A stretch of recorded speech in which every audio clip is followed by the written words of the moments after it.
mazliet no humora varētu teikt, ka, ja šo mēs nododam un pieņemam, tad mums budžeta komisijai varētu būt tāds mazliet atvaļinājums, nebūs ko darīt.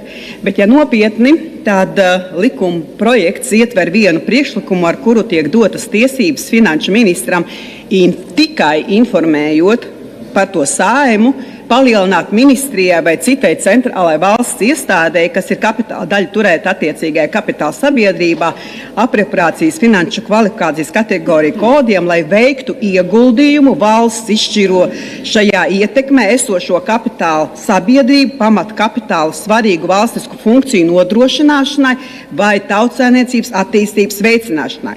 Šādu apropriācijas palielināšana varētu, ja ir pieņemts attiecīgs ministru kabineta lēmums.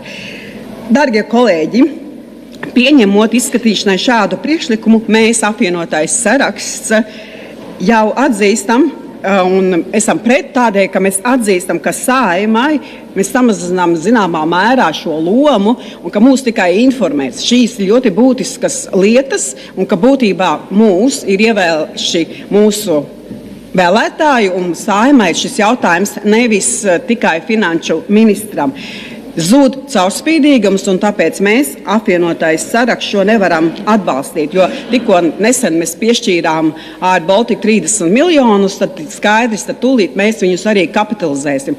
Godīgi sakot, man šķiet, šis ir Saeimas parlamenta jautājums, ne tikai valdības. Mēs, apvienotais saraksts, esam pret.